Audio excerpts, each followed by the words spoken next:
very, very excited. In case we haven't talked about what comes next, but everything that you're sharing with us, we're going to be pulling together to inform the driver group in terms of what is going to be next on our agenda for things we need to pursue. So I'll put out the call again. If you're interested, you want to be part of changing the world and Cayman and all of that, this is the group to be a part of. So if you want to join us, the chamber table, they have cards there. You just need to sign up. Make sure you don't sign up for any of the other drivers. It's a developed talent driver group, and Samantha and I will be in touch when we set up our next session. There's so many exciting opportunities and possibilities and ideas we've heard. So we really want to get other people on board. We can only do it if we work together. Okay, well, doors are closed. We're on to our final panel session, and the title of this session is the Next Generation Workforce. So we've been hearing a lot of things about successes, achievements, programs, initiatives that have been happening and the impact. And we're going to know, and some of the challenges we talked about in relation to lifelong learning and things we need to do. Our focus now is going to be thinking about the next generation workforce.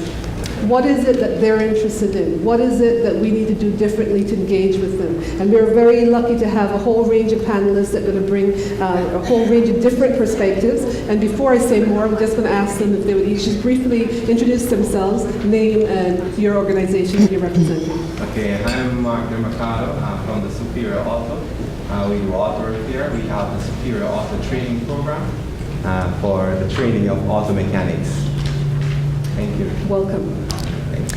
Thank you, Ms. Mary. My name is Shannon Seymour. I'm a psychologist and the director of the Wellness Center, and we deliver the Passport to Success program on behalf of the Ministry of Education, Training and Employment. Thank you. I'm April Cummings. I am the broadcast general manager at Cayman 27, which is also owned by Westar. And one of the reasons we're here today is to talk about scholarship programs and the value we've learned that they can have for us in dollars and cents. Okay, before the topic. And I'm Maggie Jackson. I'm head of the Career Service, based mostly at SciFec. Thank you, Maggie. I'm Millie Serpell. I'm the Managing Director of Stepping Stones Recruitment, Cayman-based recruitment agency that specialises purely in recruitment, HR issues in the Cayman Islands. Okay, thank you all. And our first the first two panelists that I'm going to be asking to share a bit on are actually doing something innovative in the area of training and working with young people. So we're going to ask them to share their story. And Sam is going to look at us really nastily if you exceed your 5 minutes. So you're going to work with us here. So the first, an auto apprenticeship program targeting young people interested in becoming auto mechanics. Tell us about what Superior Auto is doing. Okay, right now we started in 2010. We started with 6 students. We finished with 3. We are engaged with the Jamaica German Automotive School, which is where we get our accreditation from, because you know that accreditation is very important. Key. Right. Our first group employed. Now we had the 3 that finished. Carson took 1, Prestige Motor and Superior Auto. We kept 1. And the following year we started with the same amount. We ended up with 3, and they're all employed again. That's our second cohort. Our third cohort we're in right now. We have 10 students this year. We had 28 students came in to take the entrance exam, and now we have 10 on board with us. Our program is of such that it allows you to get the theoretical knowledge and all the science that goes behind automotive repair and the practical knowledge. The German Automotive School in Jamaica, they has this system where there's a balance between the practical knowledge and the theoretical knowledge to make you rounded in what you do. Our view for the future is to keep this program going, as it's been such a success. You know, people are employed, and the employers in the field happens to like the product that we're giving out. They're even asking us to secure students right now that is in our present cohort. Okay, and that's the test of the program. I just have one question for you. You are not a teaching institution, you're not a trainer, you have a business to run, and yet you've reached out and you've introduced this program. Why? Just... Okay, as I've said before, I'm in the business of automotive repair. And for me, I'm also a parent, and there are young men and women around who have no hope of what to do when they get out of high school. My wife, who is the co-founder, it's our brilliant idea. And if my wife says she loves something, it's my duty to make sure it happens. Good husband. Could I ask the Superior Auto colleagues to stand and just turn and face it? This is Denise Mercado, and we also have the trainer.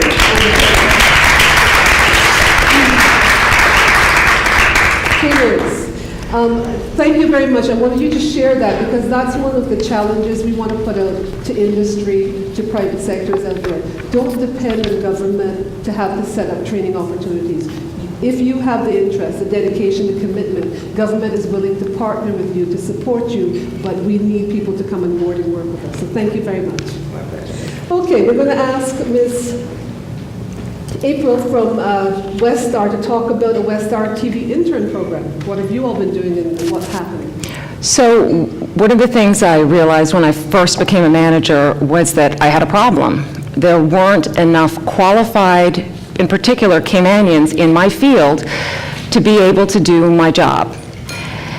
And I struggled with this for a while because I knew that it's not something that you can solve overnight. You need a degree, but you need more than a degree. You need the aptitude, you need the creativity, you need the determination. It wasn't just about skills, it was also about attitude.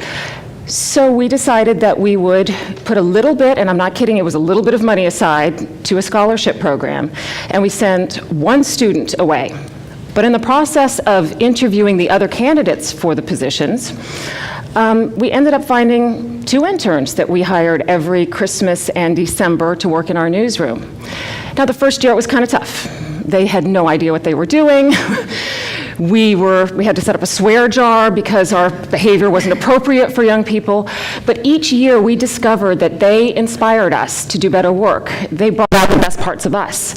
We didn't mind so much sharing our knowledge and our information and our skills with them. And we got more excited about what we were doing as well. From us, they learned, yes, you can work a 15-hour day and get paid for 8, and that's going to be normal sometimes. They learned this. But they also learned why we did it, and they caught some of our passion for it. I didn't get to keep the 2 interns also, but one of them is now a full-time producer on our morning program. Her name's Edlyn Ruiz.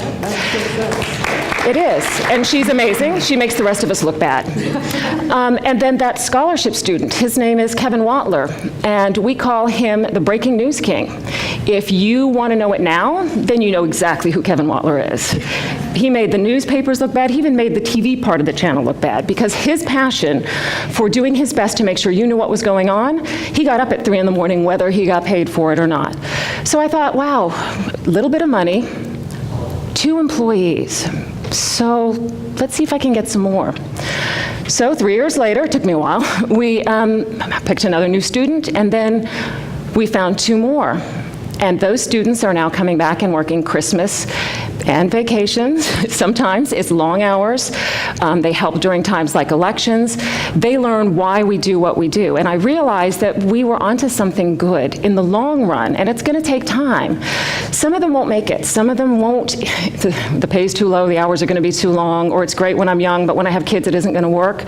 But some of them will stick, and this will be their career, and their commitment to their country is going to transcend some of those things. And I realized that little investment has already borne incredible fruit for us. And the other thing is that we tried a few things that weren't the scholarship or the internship program.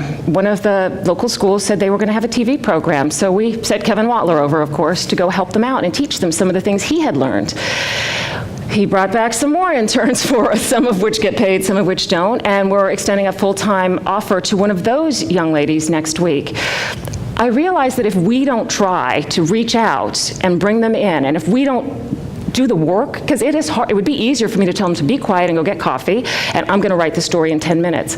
But I realize if we take the time as part of our business to make that development part of what we do, we get a lot of rewards. Yeah, there's dollars and cents in there somewhere, but the truth is you end up enjoying the work that you do more. And the passion that you have for it, you get to share it with these young people. And you get to coach them through their mistakes. And frankly, they teach us a lot as well about why did you do that story that way? and you realize I'm being held accountable as well. So I found that there was so much reward in this thing that at first seemed like it was going to be so much work, that I can't tell you how important it is for all of us in all of our communities, all of our businesses, to find a space for that. You also have to be willing to open up and take a chance. Some of them are not going to get it right. Some of them will learn from you and go do something else somewhere else. But you're still teaching and you're still growing, and then you also have an opportunity to learn what the next generation needs from you. They want to have a sense of purpose, and we can help give that to them. And when you talk about a learning or a lifelong learning culture, you've just described it. And I think so many organizations say, well, you know what, I'm not investing all this money because what happens, I train my people up and they leave. Well, actually, I used to fight that at a well-known previous employer that I used to work for and say, well, good, let them poach our stuff, because then they go off, they do great things, and they come back at an even more senior level. And if we're siloed thinking about our own needs, we are not thinking about the bigger needs of the community. So that's fantastic. Yeah. Very, very, very powerful point. So thank you very much, Ms. April. Powerful story, another contribution answering that question. How can we all be part of the solution? Okay, we got Ms. Shannon from Passport to Success program, and she could talk a lot about a lot of different things in relation to the program. We've tried to tighten her down a little bit and say, Shannon, talk to us. This program has been running now for a number of years. Share with us some of the insights in terms of what are the barriers, what are the challenges, but also what does it take to address some of the issues that our young people who are having challenges getting employed and keeping employment are facing. Thank you. I could talk all day about this because this excites me. One of the things that I heard it from Woody talking about we need to do more. I'm hearing it from Superior Auto and from Westar that we need to do more. I think our young people are struggling for many, many reasons, and I'll talk just a little bit about what some of those are, and it really is going to take all of us kind of doing more. I think it's easy to say that they are a generation that are lazy. They're a generation that are entitled. They're a generation that don't want to work, but they want all the good things that come with having money. And there is truth in all of that. I'm not going to sort of say, no, that that's not true. There is a lot of truth in all of that, but what we've also realized is that underneath that, there's an awful lot of challenges that these young people are facing, and I'm not in HR, I'm not a teacher, I'm a psychologist, so what's important to me is to understand what's going on inside of these kids, and I call them kids, they're not participants. Part of the program, and if you want more information, there's some handouts in the back by our table so you can get more of the sort of the meat of the program. But what I want to talk about right now is really what we've discovered over the last 3 years. And this started as a pilot project in April 2010, and we just today, the 9th cohort finished. And so we've been collecting data on these young people over the last 3 years, some of it measurable, standardized data, some of it anecdotal, observational data. And what we realize, first and foremost, is they're coming to us with really low numeracy and literacy skills, which is no surprise. We've heard all that all day. The more alarming thing is that they're coming with those deficits without knowing that they have them. They're coming feeling like they are high school graduates and they are ready to take on the world. And then they're wondering why it is that they're not successful. Why is it that they can't get jobs? Why is it that they can't get interviews? Why is it that they're being fired? They don't recognize their own deficits because they've been led to believe that they are now high school graduates and they are now prepared. And so that's partly our responsibility in that we sort of set them up with that belief that we all know as adults is not their reality, but they don't know that that is not their reality. So part of what we do is try to help them to see that so that they can become a little bit more willing and open to learning and to starting at a point of recognizing what some of their needs are. The other thing that we look at is we do some very basic sort of psychological screening, and we try to get a sense of what what are these young people dealing with in their homes? What are some of the barriers that they're facing? So aside from the educational barriers, they're facing a host of what we would maybe call psychosocial emotional challenges. We have an incredibly high number of kids who present with real difficulties with attention, focus, hyperactivity.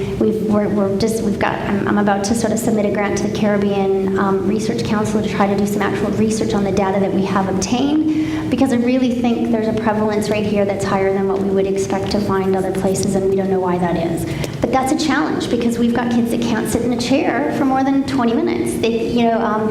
Brendan was talking about the 2.5 hours of doing the testing. Yeah, that's going to be really challenging. Sitting all day in a meeting. So we know that's a barrier. We also know that a lot of the young people that come to our program anyways are coming with significant family histories of trauma, whether that is sexual abuse, whether that's physical abuse, whether that's witnessing domestic violence. So these are kids, we're asking them to come into a program, be accountable and responsible for themselves, when maybe their entire childhood has been one in which the adults around them have not been particularly responsible for themselves and their actions. And so it's easy for us, I think, to kind of look at them and call them lazy and call them entitled without really realizing exactly what it is that perhaps they've been going through.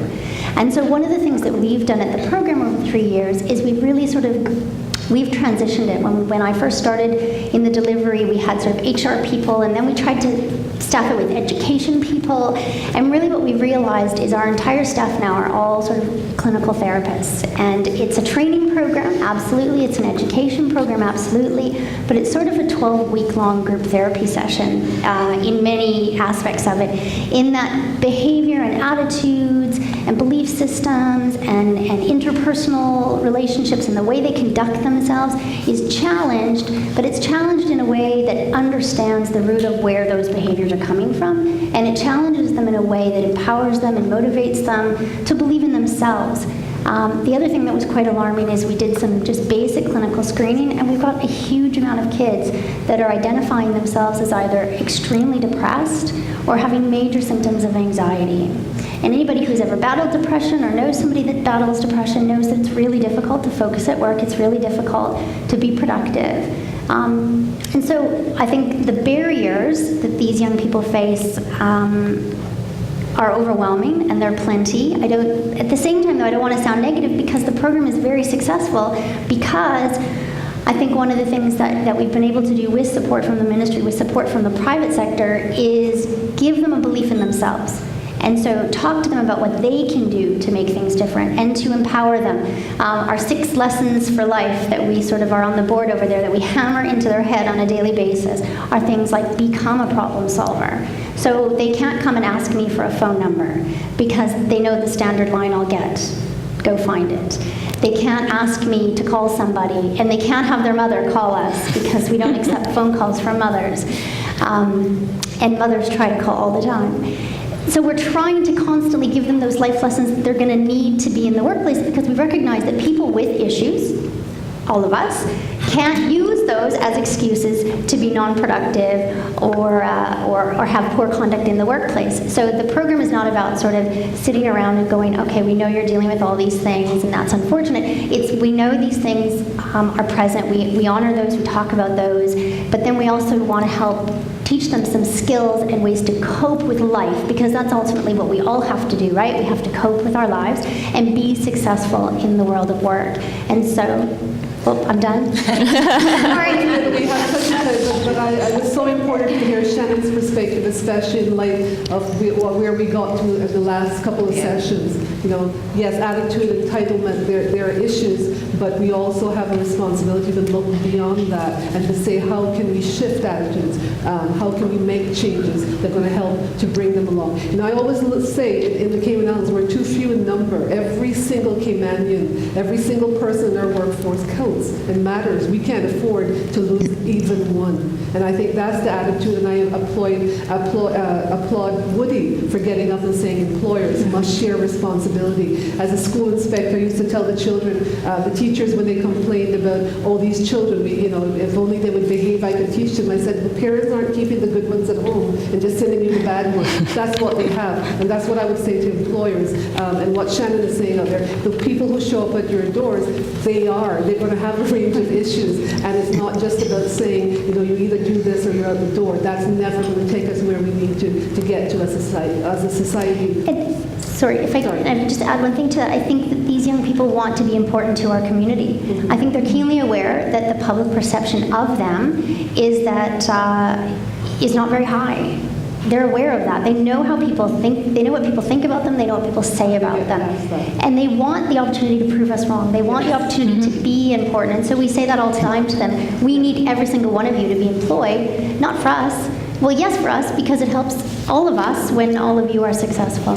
So self-esteem, understand the importance and value of building that as a way to get people to move forward. Thank you so much, Shannon. Miss Maggie, Maggie is from the Careers Unit at SciFIC, does a lot of work placement in terms of placing our young people. And we asked Maggie to share with us from her interactions with the young people, what is it that they as the next generation looking for jobs, what are their perceptions, what it is that they're looking for? Miss Maggie. All right, I think I'd like to go back to what Woody was saying about the entitlement and the second chances. And we're trying to change that at SciFIC. You know, we had 280 students to place this year for 2 days a week for the entire year. So they all came all excited for work experience. Miss Jackson was going to give them a job, or Miss McDougall was going to give them a job. And we held a career fair. They had to meet with the employers. They had to fill out application forms. They had to produce their resumes. They had to go for interviews. I think we had about 60 students filled out application for Red Seal Sports, and then they all came the next day wanting to know when they were going to start their job at Red Seal Sports. They didn't realize it just wasn't going to be handed to them. And some of them were horrified when they went for 2 or 3 interviews and didn't get the job. But miss, they don't have to pay us. Why are they turning us down? So they have, they're starting to realize, and I think programs like Shannon's and ours are helping them to realize that. I think the other good thing is it totally de-glamorizes the workplace. They come to school, what are these rules about showing up in time and dress code and blah, blah, blah. And Miss Jackson and the teachers can tell them till they're blue in the face, but what do we know? We're just teachers. But when I get a phone call from Glenda Dawidaski to say, Maggie, I'm sending that student home because she's not dressed properly, that student listens. So I just think we are kind of changing. But since I was asked to talk about what the students are interested in, I thought I'd do a little survey. So I did an informal survey with 220 of our students. And there was some good news and some not so good news. I think for me, the very bad news was that of 220 students, only one wanted to be a teacher. And I think that's something we really have to look at. How do we make teaching more glamorous or more interesting or give it a higher profile? So that was the bad news. Good news was that 14% of the students were interested in going into the medical field. And we all know that that's a growing career area worldwide. And we have a health and social care course at SciFIC at the moment. And for this is our 3rd year, we have 20 students spend 2 months at Georgetown Hospital, and they come out of that with a certificate as a nursing assistant. So that's good news. Creative jobs are very popular. We have creative media, film and photography. We have interns at the TV station and photography. So we had probably about 12% of the students were looking for those type of jobs. We still have about 9% want the accounting and the law, but when we talk to them, it's very often mommy and daddy want the accounting and the law, not the student themselves. Mechanics is probably one of our most successful courses. I had 9% of the students, but I only spoke to 1 class, and I'm sure I would have had more. Our students, they do the IMI Level 2 course. They go into places like VAMP, Superior, Automotive Art. The first year, Automotive Art took 3 students. At the end of the year, they hired all 3.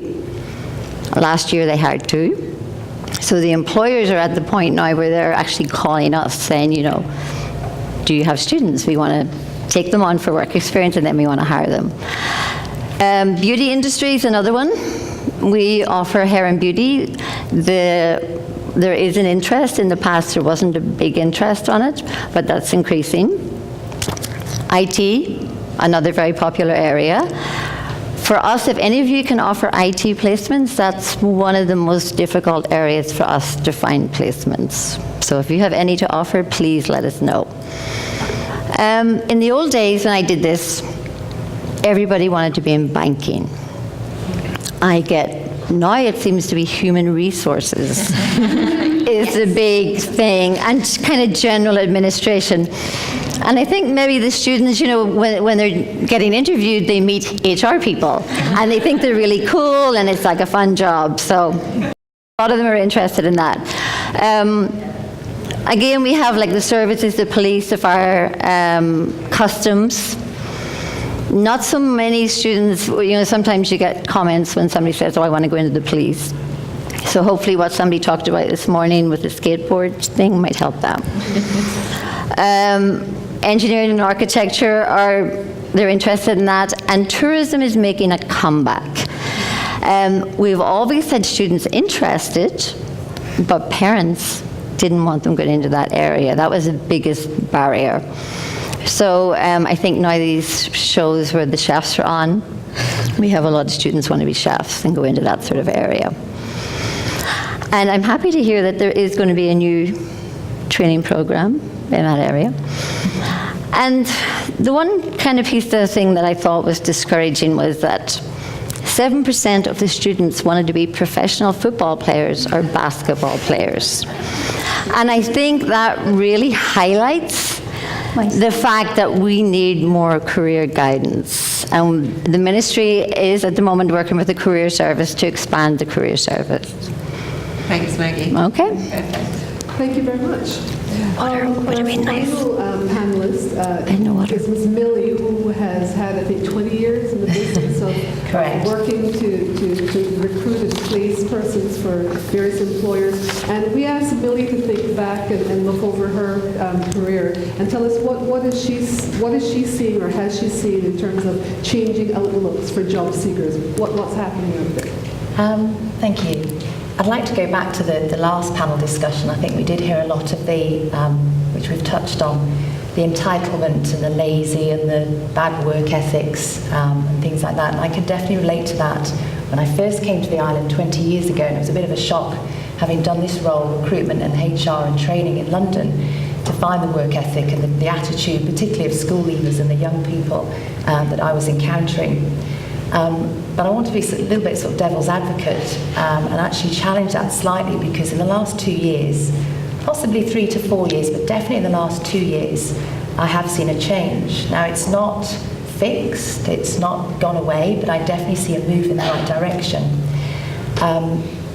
When I first came to Cayman, as I said, I've always only done recruitment. It was very, very hard to encourage Caymanians to consider, apply or work in tourism, construction, retail, and also a segment of business that's quite buoyant for us, which is temporary support staff.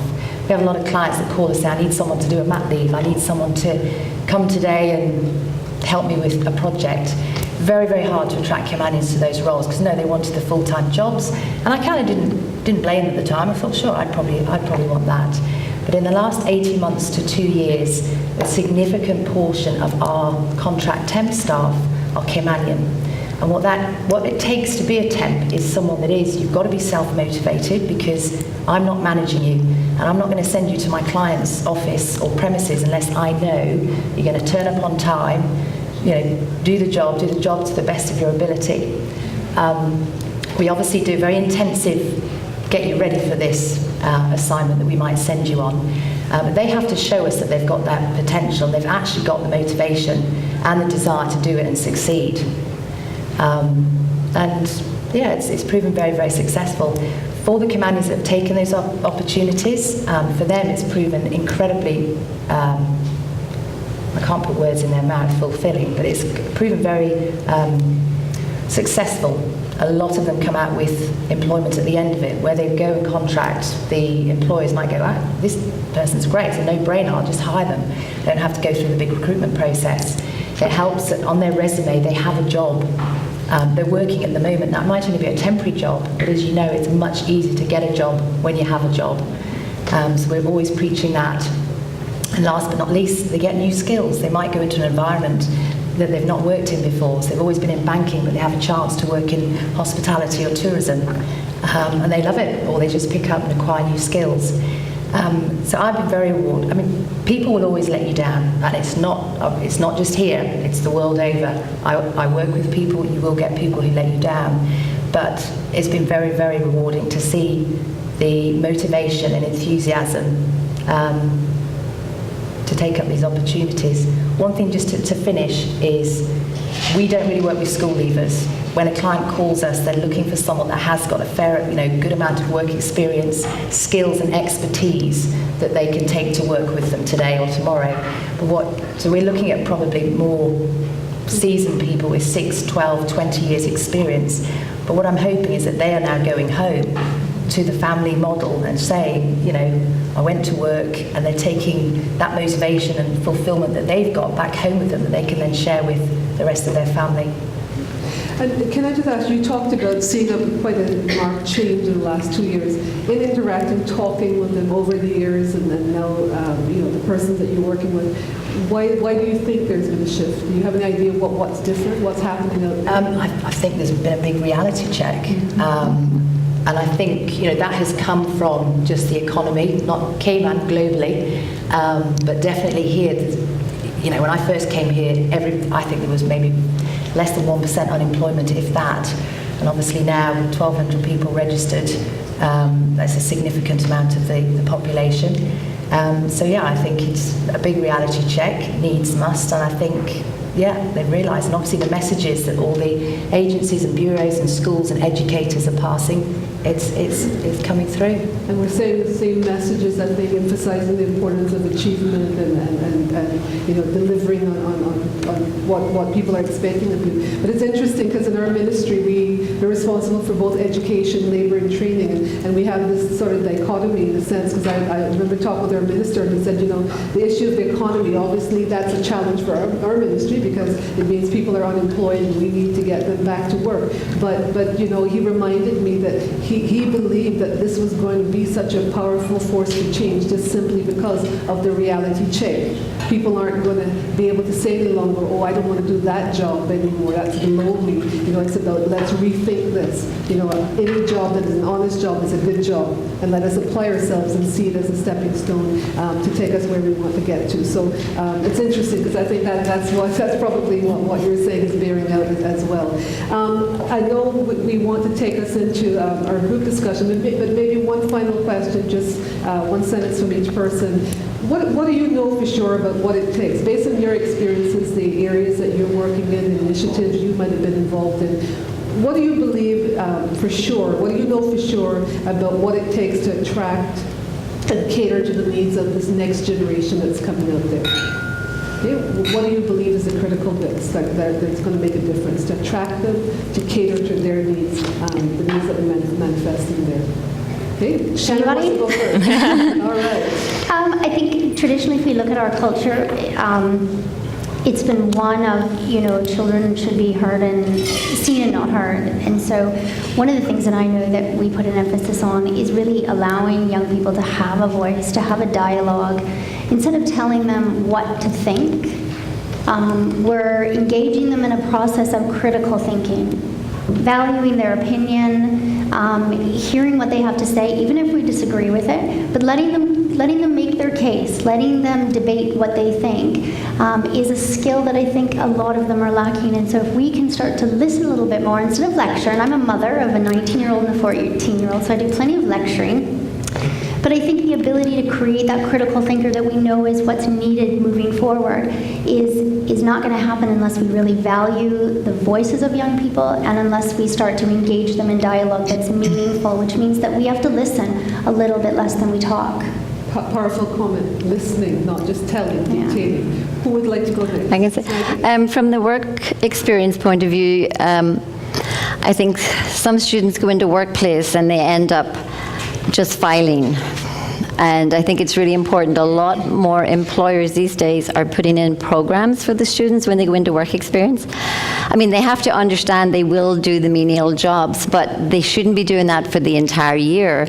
They need to get exposed to some of the other areas if people are going to attract them into that career field. And that's ultimately what people want to do, is keep the students if they have a good student.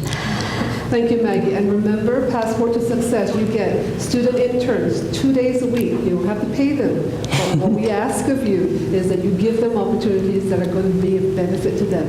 So don't get them just filing, but understand these are young people that are, in terms of the attitudes, we've had so many wonderful success stories. Employers, the feedback saying how wonderful these young people are, how enthusiastic. We have some at the ministry. But do take on board that opportunity. Get in touch with Maggie. But also, if you take them in, ensure that you do think it through and you develop a program that's going to be a benefit to them at the end. So thank you.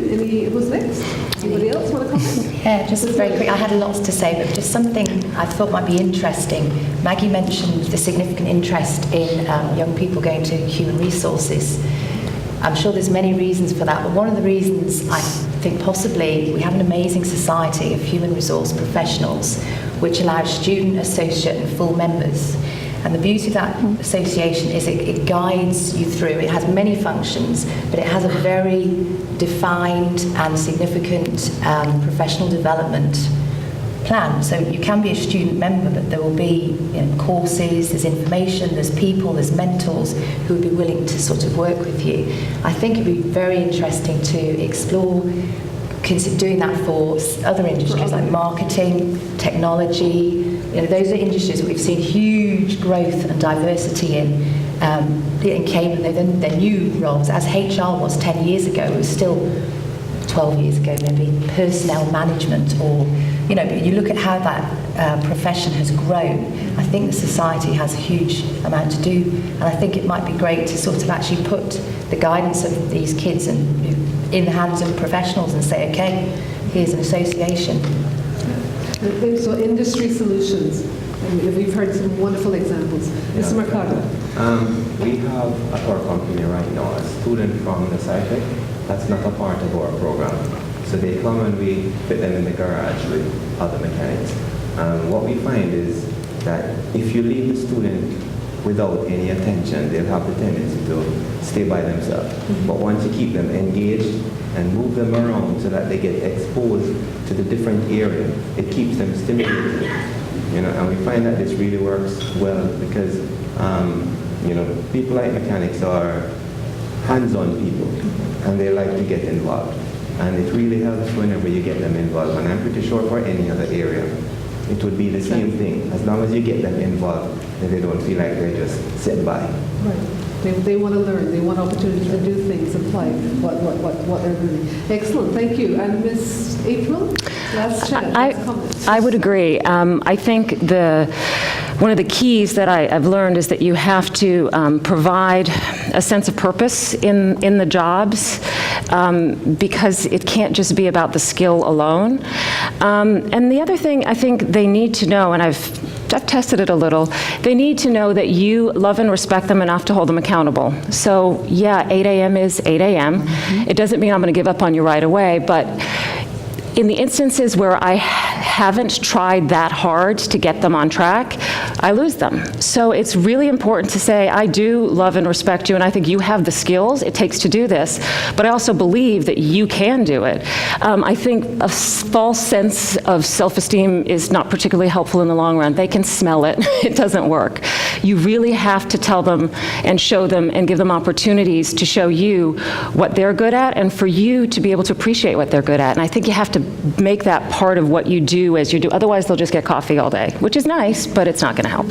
So it's about setting boundaries, but it's how you do that, and in a manner that it ensures that they know that you care, you're respectful of them, but there are certain things they have to learn. So it's the how.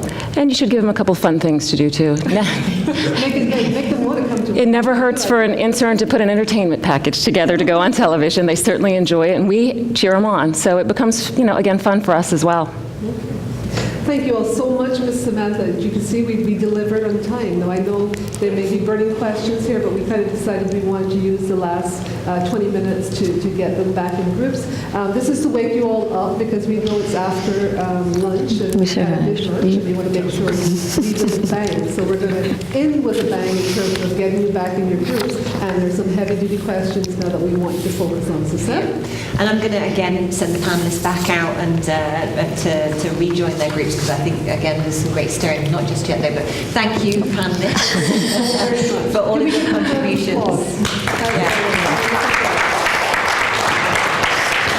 Before you all leave, there's one final question I have for you. And don't forget, we've also got the Premier's address next door, as well as the cocktail reception.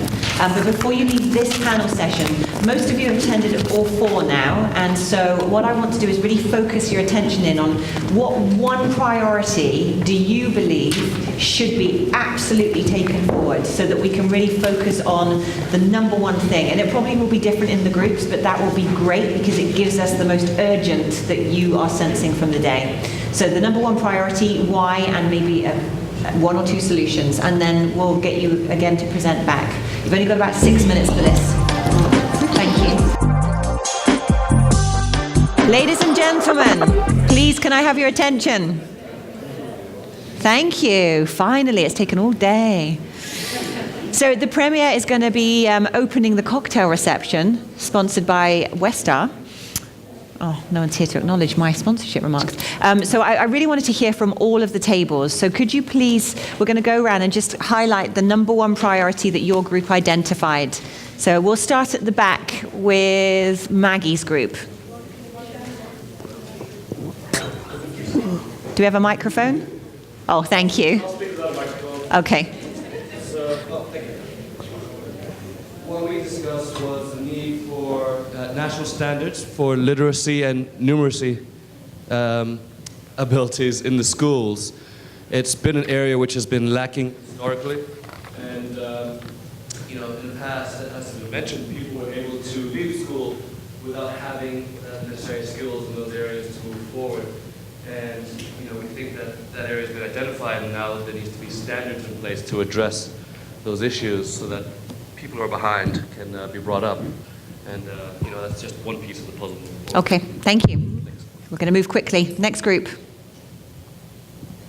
I think so. Yes. We identified that the number one priority were the group of individuals that are between 18 and 25. We felt like that because there's a gap there and they're not partaking in the early intervention programs or some of the things that are being put in place. And although we have Passport to Success and certain programs that are addressing it, we thought that greater awareness of the programs and more support from the community would be necessary to sustain that and to actually have them be the most successful. Thank you. Group at the front here.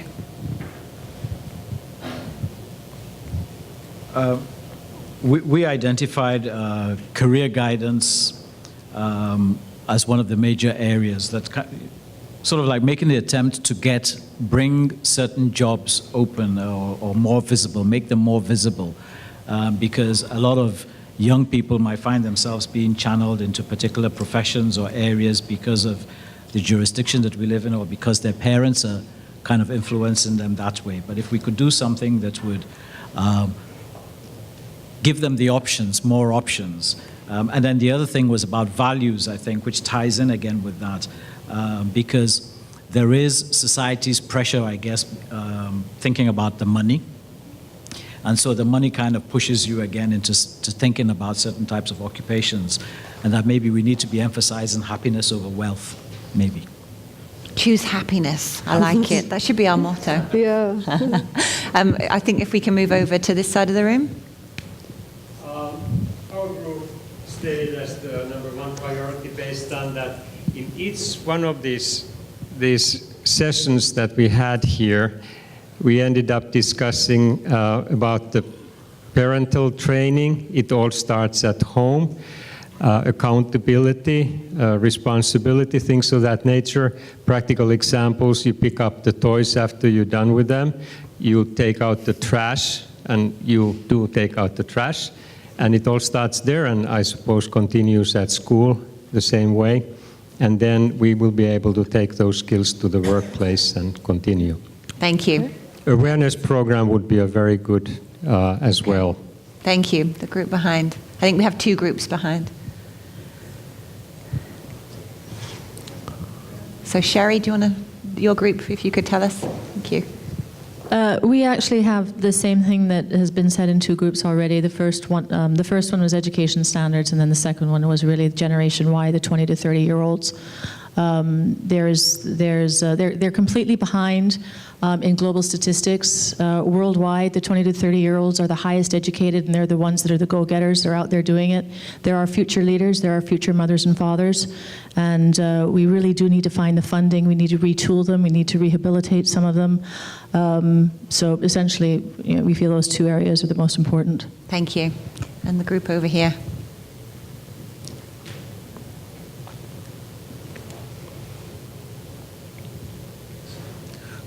We discussed quite a bit sort of the general purpose of the Develop Talent Committee, and thought that amongst many things, given that we live in a knowledge economy and that education is changing so rapidly and it's being driven by the global economy and changes in education technology, I think it's critical for the Develop Talent Task Force to focus on future-proofing education, and so that people can diversify and adapt as times change.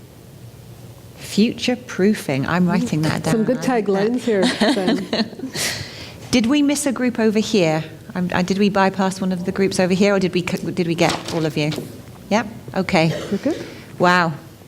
I have pages and pages and pages of notes. So what we're going to do next, we're going to gather back into the main room. Mary and myself are going to take a couple minutes to wrap up some of the takeaways we've got, and so will the other driver group. The Premier is going to do his remarks, and then we'll have another opportunity to network.